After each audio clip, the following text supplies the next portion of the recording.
CFO looked great in Swiss stage and got stomped by KT in quarters. Why? Let's start on the game 1 draft, it might tell you why. With both Xin and Wukong open, it's a standard trade of junglers in the first rotation. Most teams have been favoring the Wukong for B1 over Xin, so KT take it leaving CFO with Xin Zhao. This is completely normal, but the Aurora pick I just don't really see a big reason for. Teams at Worlds have developed a strange habit of blind picking solo lanes on red side and saving R5 for support.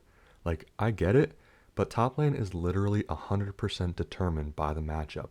So that's one thing, and it's really easy to pick a support that's not super counterable. You could just go Lulu on 3, ban Blitz, and play the game from there.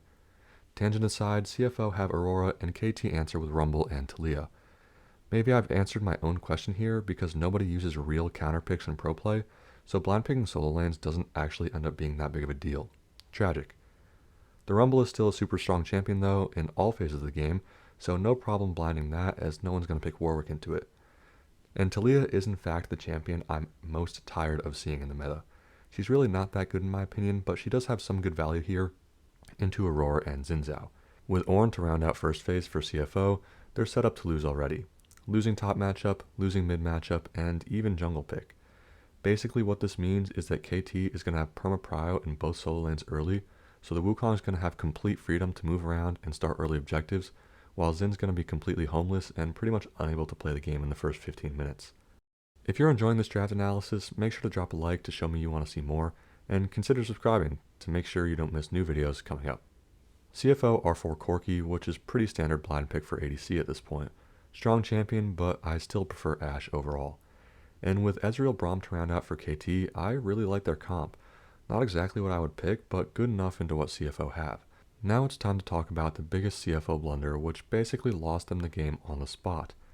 We have Ornn locked in, and we don't ban Braum. And then on top of that, we R5 Nami. Actually Nami. Like, what are we doing here, man? Not only is Corki Nami not a real duo lane, but Braum literally makes Nami not a champion. You know, that E button shield he has? Yeah. I'm not really sure what CFO was doing in this draft. It seems like their brain was kind of off for game 1 here. With KT entering the game with such a big advantage just in sheer champion strength, game 1 was over before it started and set the stage for the 3-0 stomp we ended up seeing. Now, if I see Wukong first pick, I'm answering with Xin Ashe for sure, then I'd probably counter with Ziggs mid. R4, I'd go with Ornn as well in the top lane, sack the lane phase, and scale up into the late game giving out ornaments. You could also go Warwick here. He's difficult to play in a whole comp, but in the 1v1 he will always win into the Rumble. Both can work. And then an actual R5 playable pick, I'd go Soraka.